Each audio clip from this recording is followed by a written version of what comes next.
Seja bem-vindo ao Arquivo das Guerras, o seu santuário diário de crônicas, onde o aço dos campos de batalha encontra a imortalidade do espírito humano, resgatando das sombras do tempo os feitos que definiram o destino de nações e o valor de homens comuns. Imagine o cenário. O inimigo que acaba de ser capturado não é o monstro implacável que a propaganda descreve, mas uma criança de 16 anos, trêmula e ferida, que passou dias caçando seus companheiros através de uma luneta. No Arquivo das Guerras de hoje, revelamos o encontro emocionante entre um médico brasileiro da FEB e um jovem atirador alemão. Em uma tenda fria na Itália, o juramento de salvar vidas superou o ódio da guerra e um médico operou o inimigo como se estivesse salvando o próprio filho. Prepare-se para descobrir como a compaixão brasileira venceu a barbárie no momento mais improvável. O inverno de 1944 na região da Toscana e dos Apeninos não era apenas uma estação do ano, mas uma barreira física e psicológica que parecia querer congelar a própria essência da humanidade. Para os soldados da Força Expedicionária Brasileira, a FEB, as montanhas da Itália eram um labirinto de granito e gelo, onde o silêncio da neve era frequentemente estilhaçado pelo som seco e aterrorizante dos rifles de precisão alemães. A guerra naquele setor havia se tornado um duelo de paciência e resistência. Uma luta constante, onde cada fresta de rocha e cada tronco de oliveira estilhaçada poderia esconder um atirador de elite pronto para colher uma vida brasileira. O frio era um invasor constante, infiltrando-se pelos uniformes de lã e instalando-se nos ossos dos pracinhas, tornando o ato de respirar uma tarefa árdua e dolorosa. Nesse cenário de desolação, a morte era uma presença constante. Mas o que os brasileiros não sabiam é que, sob os uniformes cinza-campo do inimigo, a máquina de guerra nazista estava começando a consumir a sua própria descendência. Nas linhas de frente próximas a Montese, a tensão era palpável. As patrulhas brasileiras avançavam com cautela extrema, cientes de que estavam sendo observadas por olhos invisíveis. Houve um período de dias em que um atirador de elite alemão, especificamente posicionado em uma crista rochosa que vigiava um vale estratégico, havia se tornado o pesadelo de um batalhão inteiro. Com uma precisão mortal, ele havia atingido 3 batedores brasileiros, imobilizando o avanço e criando um clima de pavor silencioso. Os pracinhas, homens vindos de um país marcado pela cordialidade e pela luz, viam-se agora em um território onde as sombras matavam. O ódio por aquele inimigo invisível crescia a cada hora, alimentado pela dor da perda dos companheiros. No entanto, o destino estava prestes a revelar uma face da guerra que nem mesmo os veteranos mais endurecidos estavam preparados para encarar de frente. Durante uma incursão noturna audaciosa, um grupo de assalto brasileiro conseguiu flanquear a posição do atirador. Sob a cobertura de uma névoa espessa, que subia dos vales como um hálito fantasmagórico, os pracinhas rastejaram pela lama gelada, movendo-se com o silêncio de fantasmas. Quando finalmente alcançaram o ninho do atirador, um embate curto e violento ocorreu. Uma granada brasileira explodiu na entrada do abrigo de pedras e rajadas de submetralhadora silenciaram a resistência. Quando a poeira e a fumaça se dissiparam, os brasileiros avançaram com as baionetas caladas, prontos para aniquilar o homem que os havia caçado durante dias. Mas, ao chutarem o corpo caído e removerem o capacete de aço alemão, o grito de ódio que estava preso na garganta de cada pracinha transformou-se em um silêncio de choque absoluto.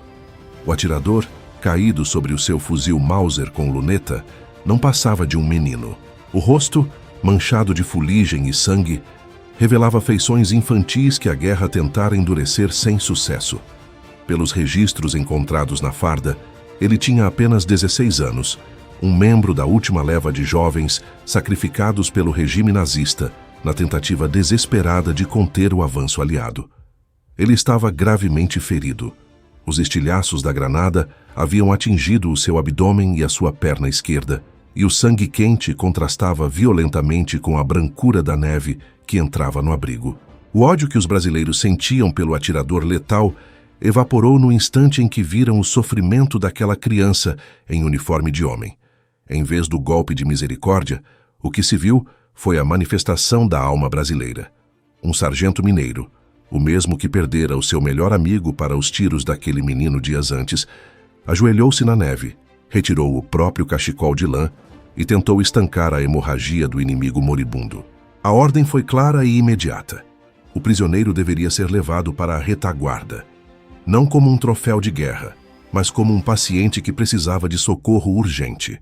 O trajeto pelas trilhas íngremes sob o fogo intermitente da artilharia alemã foi uma odisseia de solidariedade involuntária. Os pracinhas carregavam a maca do menino com um cuidado reverencial, protegendo-o do vento cortante como se protegessem um dos seus. Quando finalmente alcançaram o posto de socorro avançado da FEB, uma tenda de lona verde-oliva que balançava sob o açoite do vento montanhês, o cenário era de caos controlado. Feridos brasileiros chegavam a todo momento e o cheiro de éter, sangue e tabaco barato preenchia o ar úmido. No centro dessa tempestade de dor estava o capitão médico, um homem que deixara uma vida confortável no Rio de Janeiro para enfrentar o horror do fronte italiano. O médico brasileiro era um homem de meia idade, com olhos cansados, mas que carregavam uma profundidade de caráter moldada por anos de prática clínica e agora pela brutalidade da cirurgia de guerra. Ele estava operando há mais de 10 horas seguidas quando a maca com o jovem alemão foi depositada na sua frente. Os enfermeiros, em voz baixa, explicaram a situação. Aquele era o atirador que matara seus companheiros. O médico olhou para o rosto pálido do menino, que agora entrava em choque devido à perda de sangue. Por um breve microsegundo, a mente do médico viajou para o Brasil, para o seu próprio filho que crescia em segurança, longe das metralhadoras e do frio. Ele viu naquela face inimiga não um alvo, mas a representação da inocência corrompida pela tirania. O juramento de Hipócrates, que ele fizera anos antes em uma cerimônia solene, não era apenas um conjunto de palavras, mas a bússola que guiava a sua existência. O dilema moral era imenso. Havia pracinhas brasileiros esperando por atendimento, homens que haviam lutado bravamente pela democracia e que precisavam daquelas mãos. No entanto, a condição do jovem alemão era crítica.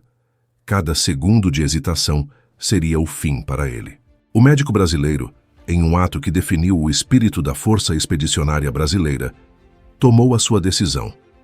Ele ordenou que o menino fosse colocado na mesa de operação principal.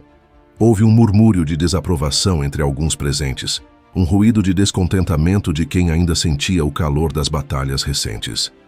Mas o capitão médico não recuou. Ele olhou para a sua equipe e disse, sem precisar de muitas palavras, que ali, naquela tenda, a única autoridade era a vida. O ódio, a política e a nacionalidade deveriam ficar do lado de fora na neve. A cirurgia começou sob a luz oscilante de lampiões e a vibração constante do solo provocada pelos obuses distantes. O médico brasileiro trabalhava com uma precisão cirúrgica, suas mãos movendo-se com uma calma que parecia desafiar o caos ao redor. Ele limpava as feridas, removia os estilhaços de aço e suturava os tecidos rompidos com a mesma dedicação que aplicaria a um oficial de alto escalão ou a um familiar querido. Ele operava o atirador alemão como se estivesse operando o próprio filho, focando em cada batimento cardíaco, em cada resposta do organismo enfraquecido do menino. O suor escorria pela sua testa e a exaustão física era combatida por uma determinação inabalável de não permitir que a morte vencesse naquela mesa, independentemente da cor da farda do paciente. Durante horas, o mundo lá fora continuou a sua dança de destruição. Mas dentro daquela tenda ocorria um milagre de humanidade. O médico brasileiro e a sua equipe de enfermeiros estavam realizando uma engenharia da sobrevivência no corpo de quem fora treinado para destruí-los. Eles viam o corpo do menino como um mapa de danos que precisava ser restaurado.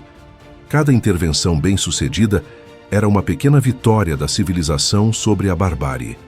O jovem alemão, mergulhado na inconsciência induzida pela anestesia, não sabia que as mãos que o salvavam eram as mesmas mãos que o regime que ele servia considerava inferiores. Ele estava sendo resgatado pelas virtudes de um povo que ele fora ensinado a desprezar, mas que agora era a sua única ponte para o amanhã. A tensão dentro da tenda era quase palpável. À medida que a cirurgia progredia, o ressentimento inicial de alguns soldados que observavam a cena começou a se transformar em uma curiosidade silenciosa e, eventualmente, em um respeito profundo. Eles viam no médico não apenas um técnico qualificado, mas o guardião da dignidade brasileira. Ele estava provando que o Brasil não fora para a Itália apenas para disparar canhões, mas para restaurar o equilíbrio moral de um mundo que se perdera no ódio racial e na violência totalitária. Cada ponto dado na carne do menino era um ponto dado na reconstrução da honra humana.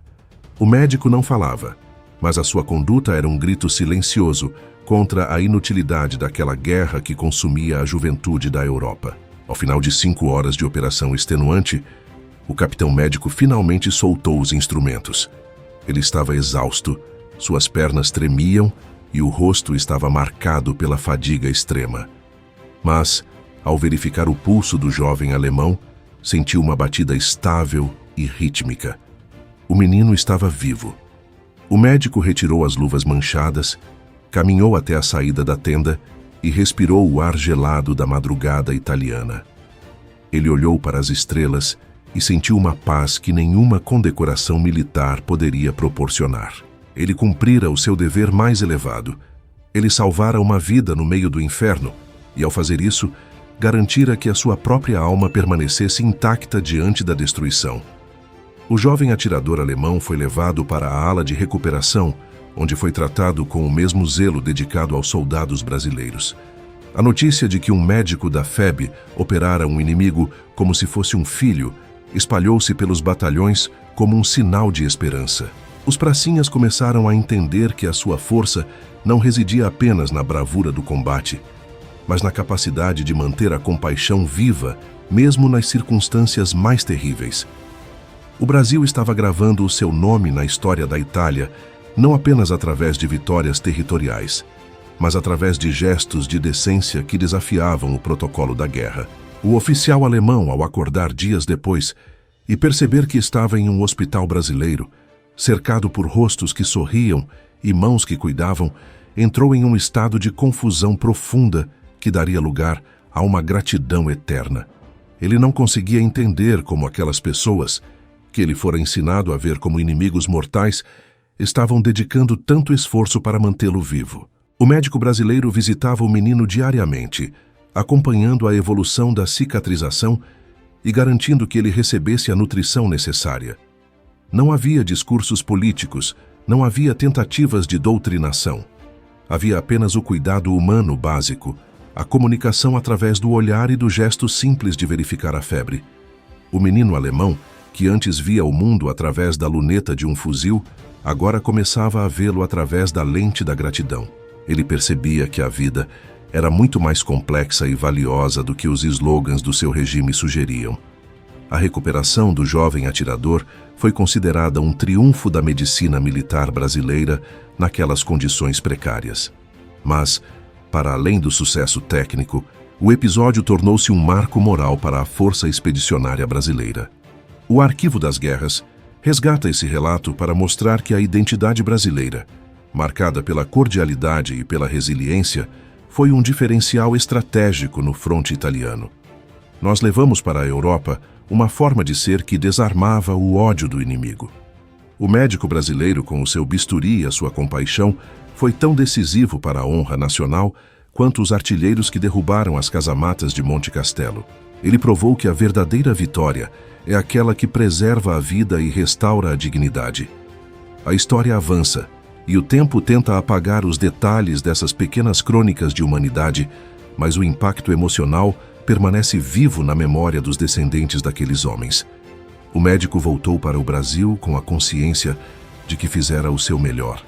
Ele nunca buscou a fama por aquele ato, considerando-o apenas parte do seu ofício. Mas para o jovem alemão, aquele encontro foi o ponto de virada da sua existência. Ele sobreviveu à guerra, voltou para uma Alemanha em ruínas e dedicou o restante da sua vida a contar a história do médico brasileiro que o operou no meio da neve. Ele tornou-se um embaixador involuntário da alma brasileira na Europa, lembrando a todos que a decência não possui fronteiras. O que teria passado pela mente do médico naquele instante crítico em que ele decidiu priorizar o inimigo ferido? Como ele conseguiu filtrar o ruído do ódio e focar apenas na batida do coração do menino? Essas perguntas nos levam ao cerne do que significa ser brasileiro no fronte. Nós não fomos para a guerra para nos tornarmos monstros, mas para combater o que de pior a humanidade produzira. E a melhor forma de combater o mal é através do bem praticado com excelência. O bisturi do capitão médico foi o instrumento de uma justiça superior, uma justiça que reconhece no outro a mesma centelha de vida que carregamos em nós mesmos. A tenda de lona na Itália, com o seu chão de terra batida e o frio constante, foi o palco de um dos maiores encontros de honra da Segunda Guerra Mundial. Ali, a hierarquia militar foi substituída pela hierarquia da vida. O médico e o menino, o brasileiro e o alemão, o salvador e o salvo, esses papéis fundiram-se em uma narrativa de redenção que desafia a lógica das estatísticas de guerra. No arquivo das guerras, preservamos essa memória para que o sacrifício e a glória dos nossos heróis nunca sejam esquecidos, e para que saibamos que a nossa maior arma sempre será a nossa capacidade de amar e cuidar, mesmo quando o mundo ao redor insiste em nos ensinar a odiar. A madrugada avançava sobre os picos nevados da Itália, mas dentro do posto de socorro avançado da Força Expedicionária Brasileira, o tempo parecia ter se solidificado em uma dimensão onde apenas o ritmo da respiração e o tilintar dos instrumentos cirúrgicos possuíam algum significado. O jovem atirador alemão, agora estabilizado após horas de uma intervenção que desafiou as leis da probabilidade e do cansaço humano, jazia sob camadas de cobertores de lã verde-oliva, o mesmo material que aquecia os homens que ele, até pouco tempo antes, tentava eliminar. O capitão médico, sentado em um caixote de munição vazio a poucos metros da maca, observava o paciente com um olhar que atravessava as fronteiras da medicina e mergulhava nas águas profundas da filosofia existencial. Ele não via ali um inimigo derrotado ou um troféu de inteligência militar. Ele via o resultado de uma escolha consciente de manter a luz da civilização acesa, enquanto o mundo ao redor mergulhava em uma escuridão absoluta. A notícia da sobrevivência do menino alemão espalhou-se pelas trincheiras próximas com a velocidade de um rastilho de pólvora, mas o fogo que ela acendeu não foi o do ódio, mas o de uma curiosidade carregada de respeito. Os pracinhas que passavam pela tenda de socorro olhavam para o interior, com uma expressão de quem testemunha algo sagrado e incompreensível. Eles sabiam que aquele garoto era o responsável por silenciar vozes que eles amavam, mas a dedicação do médico brasileiro havia operado uma transformação moral em todo o batalhão. Ao verem o seu capitão dedicar o mesmo zelo e a mesma angústia à vida do inimigo, que dedicaria a de qualquer um deles, os soldados brasileiros compreenderam que a vitória que buscavam na Itália não seria completa se perdessem a sua essência no caminho. O médico estava ensinando, sem dizer uma única palavra, que a verdadeira coragem reside na capacidade de proteger o que é frágil, mesmo quando essa fragilidade veste a farda do opressor. Dentro da tenda, o silêncio era interrompido apenas pelo som do vento, fustigando a lona, e pelo murmúrio baixo dos enfermeiros que, contagiados pela postura do cirurgião, tratavam o jovem alemão com uma delicadeza quase maternal. Eles limpavam o seu rosto com panos umedecidos em água morna, removendo as camadas de sujeira e pólvora que escondiam a juventude daquelas feições. Quando o menino finalmente abriu os olhos, em meio ao delírio da febre e do efeito da anestesia, ele não encontrou os carrascos impiedosos que a doutrinação nazista lhe prometera. Ele não encontrou a tortura ou o escárnio. O que ele viu, através da névoa de sua consciência enfraquecida, foi o rosto do médico brasileiro inclinado sobre ele, verificando a sua temperatura com uma mão firme e gentil. O choque cultural e emocional foi tão profundo que, por alguns instantes, o jovem alemão acreditou ter morrido e despertado em um lugar onde a guerra não existia. O médico, Percebendo o terror nos olhos do garoto, não recuou. Ele não precisava de tradutores para comunicar o que era essencial. Ele colocou a mão sobre o ombro do menino, um gesto simples que carregava séculos de herança humanitária brasileira, e fez um sinal de silêncio, indicando que o perigo havia passado. Naquele momento, o atirador de 16 anos, que fora treinado para ser uma peça fria na engrenagem de morte do Reich, desmoronou internamente. As lágrimas começaram a correr pelo seu rosto pálido, não de dor física, mas do impacto de ser tratado como um ser humano por aqueles que ele tentara desumanizar. O médico brasileiro permaneceu ao seu lado, oferecendo a sua presença como uma âncora de sanidade, operando não mais com o bisturi, mas com a empatia que cura o que a carne não consegue expressar. Os dias de recuperação que se seguiram transformaram a tenda médica em um laboratório de diplomacia humana. O sargento que capturara o menino, o mesmo que vira o seu companheiro tombar sob o fogo daquele fuzil, trazia agora canecas de sopa quente para o prisioneiro. Ele entrava na tenda em silêncio, colocava a comida sobre a mesa improvisada e observava o garoto comer. Não havia necessidade de perdão formal. O ato de alimentar o inimigo ferido era, em si, o fechamento de um ciclo de violência. O Brasil estava mostrando à Europa que a sua força não vinha de uma ideologia de pureza racial, mas de uma cultura de encontro e compaixão. O menino alemão, que antes via o mundo através da mira estreita de uma luneta, agora começava a ver a imensidão da alma humana através da generosidade daqueles homens vindos dos trópicos. O capitão médico acompanhava cada passo da recuperação com uma dedicação obsessiva. Ele passava as noites em claro, revisando os curativos e monitorando os sinais vitais do jovem. Para ele, aquele paciente tornara-se o símbolo de sua própria resistência contra a desumanização da guerra. Ele sabia que, se o menino vivesse, ele teria salvado muito mais do que um soldado inimigo. Ele teria salvado a ideia de que a medicina é um santuário inviolável. Em suas cartas para casa, que ele escrevia à luz de velas, enquanto o fronte rugia lá fora, o médico descrevia o menino não como um nazista, mas como uma vítima de um sistema que roubara a sua infância.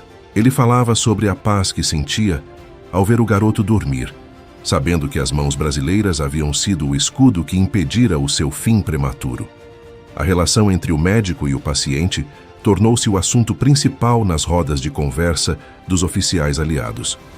Comandantes americanos e britânicos, acostumados a uma abordagem mais pragmática e fria em relação aos prisioneiros, observavam com uma mistura de incredulidade e admiração o comportamento dos brasileiros. Eles viam na FEB uma força que possuía uma mística da cordialidade, uma capacidade de lutar com bravura absoluta no campo de batalha e, minutos depois, cuidar do inimigo com uma dedicação fraternal. O capitão médico brasileiro tornou-se a personificação dessa mística. Ele não estava apenas cumprindo ordens, ele estava manifestando a essência de uma nação que acredita que a vida é o valor supremo. Houve um momento, durante a segunda semana de recuperação, em que o jovem alemão tentou, com o pouco que sabia de latim e algumas palavras em italiano, agradecer ao médico. Ele apontou para o próprio peito e depois para o médico, tentando expressar que devia a sua vida àquelas mãos. O médico sorriu, um sorriso cansado, mas iluminado pela satisfação do dever cumprido, e apenas balançou a cabeça, indicando que o mérito não era dele, mas da vida que insistira em permanecer. Naquele instante, o abismo que separava o Brasil da Alemanha, o Atlântico da linha gótica e a democracia da tirania foi atravessado por um fio invisível de gratidão. O menino alemão percebeu que nunca mais seria o mesmo. A luneta do seu fuzil fora substituída por uma nova visão de mundo. Uma visão onde o outro não era um alvo, mas um semelhante. À medida que o fronte se movia para o norte e a primavera começava a dar os seus primeiros sinais tímidos entre as ruínas italianas, chegou o momento de transferir o jovem prisioneiro para um campo de custódia na retaguarda. A despedida na tenda médica foi marcada por uma solenidade silenciosa. O menino, agora capaz de se sentar e falar com alguma dificuldade, olhou para o médico brasileiro com uma intensidade que parecia querer gravar aquele rosto na sua memória para sempre. O capitão médico entregou-lhe um pequeno pedaço de chocolate de sua ração pessoal e apertou a sua mão, não como um oficial vitorioso aperta a de um vencido, mas como um pai se despede de um filho que parte para uma jornada incerta. Não houve palavras de ódio, não houve recriminações. Houve apenas o reconhecimento mútuo de que ambos haviam sobrevivido a algo terrível e que haviam sido transformados pelo encontro. O jovem atirador foi levado, mas a sua presença deixou um rastro de luz na tenda de socorro. Os enfermeiros e os soldados brasileiros que participaram daquele episódio sentiam-se mais fortes, não pelo sucesso militar, mas pela integridade moral que haviam preservado. Eles continuaram a lutar as batalhas finais da campanha da Itália com a mesma determinação, mas carregavam consigo a certeza de que a cobra fumara com honra. O médico brasileiro continuou a operar, salvando centenas de outros pracinhas e também outros inimigos, fiel ao seu princípio de que o bisturi não possui nacionalidade.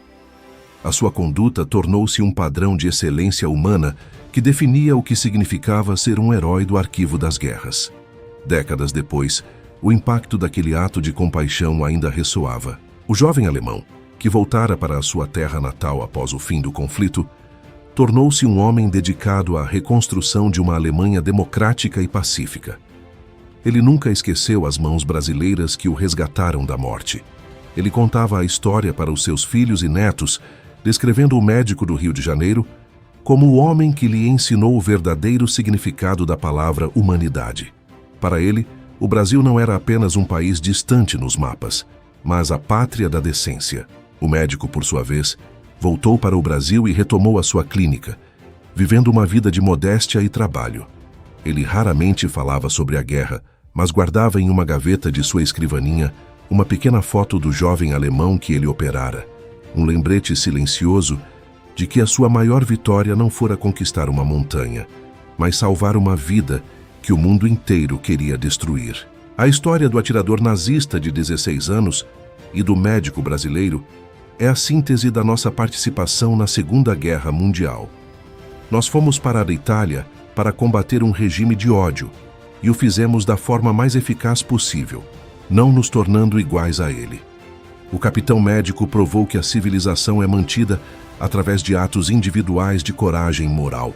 Ele operou o inimigo como se fosse o seu próprio filho, porque entendeu que a dor não possui ideologia e que o sangue que corre nas veias de um menino de 16 anos é o mesmo, independentemente da bandeira que ele foi forçado a carregar. Esse é o legado da FEB que o Arquivo das Guerras se orgulha de narrar diariamente. O posto de socorro na Itália, com a sua lona verde e o frio constante, permanece na memória coletiva como um santuário de esperança. Ali, entre o éter e o aço, a humanidade brasileira brilhou com uma força que o tempo não consegue apagar. O médico e o menino tornaram-se personagens de uma crônica eterna sobre o poder da compaixão no meio da barbárie. Eles nos mostram que, mesmo nos momentos mais sombrios da história, existe espaço para a luz se tivermos a coragem de segurar o bisturi da decência com mãos firmes. A guerra acabou, os impérios caíram, mas o gesto do médico brasileiro permanece como um farol para todos os que buscam entender o que realmente define a grandeza de um povo. Ao refletirmos sobre essa trajetória, percebemos que a vitória em Monte Castelo ou Montese foi construída não apenas com munição, mas com o caráter de homens como esse capitão médico. Ele foi o batedor de uma nova era, um tempo onde o Brasil seria reconhecido pela sua capacidade de cura e de encontro. O atirador alemão, que fora enviado para ser um mensageiro da morte, tornou-se, graças ao médico brasileiro, um testemunho vivo da força da vida. A cobra fumou, a paz retornou, e a história do menino operado como um filho continua a emocionar a todos os que acreditam que o bem é a única resposta sustentável para o mal. O Arquivo das Guerras encerra este relato com a certeza de que o espírito do pracinha brasileiro é imortal. Que a coragem do médico nos inspire a olhar para o outro com os olhos da compaixão. E que saibamos que a nossa maior arma sempre será a nossa humanidade. A história termina aqui, mas o seu significado ecoará para sempre nas montanhas da Itália e nas ruas do Brasil, lembrando-nos de que fomos gigantes no campo de batalha e ainda maiores no campo da honra. O jovem alemão e o médico brasileiro caminham agora nas páginas da eternidade, unidos por um ato de amor que a guerra não conseguiu destruir. A tenda médica, agora silenciosa na memória, guarda o eco dos batimentos cardíacos que foram preservados pela audácia brasileira. O médico voltou para o seu país, o menino voltou para o dele, mas o vínculo que os uniu naquela noite de inverno permanece inquebrável. O Brasil, na Segunda Guerra Mundial, foi a prova de que a luz da alma é superior a qualquer escuridão totalitária. E o capitão médico, com o seu olhar cansado e o seu bisturi preciso, foi o mestre dessa lição suprema. A fumaça da cobra, agora, é a névoa da paz que protege a memória de nossos heróis. Que este relato sirva para que cada brasileiro sinta o orgulho de pertencer a uma terra que produz homens capazes de operar o inimigo como se fosse o próprio filho. Nossa história é feita desses gestos silenciosos que mudam o mundo. O Arquivo das Guerras agradece a sua companhia e espera que a trajetória deste médico e deste menino permaneça viva no seu coração, como um lembrete de que a bondade é a maior de todas as estratégias. A missão foi cumprida, a honra foi preservada, e a vida, graças à FEB, saiu vitoriosa mais uma vez. Ao final, o que resta é o silêncio respeitoso diante da grandeza humana. O médico brasileiro não precisou de medalhas estrangeiras para provar o seu valor. Ele tinha no seu prontuário a vida de um menino de 16 anos que o mundo queria apagar. E essa vida, salva no meio da neve, é a maior condecoração que um ser humano pode ostentar. O Arquivo das Guerras fecha este capítulo com a certeza de que a nossa história é o nosso maior tesouro. A cobra fumou, e o brilho dessa fumaça ainda ilumina o caminho da decência para todos nós. O desfecho desta crônica nos leva de volta às montanhas da Itália, onde hoje o sol brilha sobre os campos que outrora foram campos de batalha. Mas, se você souber ouvir com o coração, ainda poderá escutar o som do vento fustigando uma tenda de lona e o murmúrio de um médico brasileiro operando com a alma. Ele não salvou apenas um soldado inimigo. Ele salvou a esperança de que um dia a guerra será apenas uma lembrança distante e a humanidade será a única bandeira a ser defendida por todos. A trajetória do capitão médico e do jovem atirador alemão é o testemunho final de que a compaixão é a forma mais elevada de inteligência. O Brasil foi à guerra para defender a liberdade e o fez com a maestria de quem sabe que a liberdade começa no respeito à vida do outro. Que a luz desse ato continue a guiar os passos do nosso exército e do nosso povo, mantendo viva a mística de que ser brasileiro é, acima de tudo, ser humano no meio da tempestade. Encerramos este relato épico com a gratidão devida aos nossos heróis de 1944. A história do menino operado como filho é o capítulo de ouro da nossa participação na Itália. Ela nos mostra que, mesmo quando o aço se cala, a alma brasileira continua a falar. E as suas palavras são sempre de paz, cuidado e honra.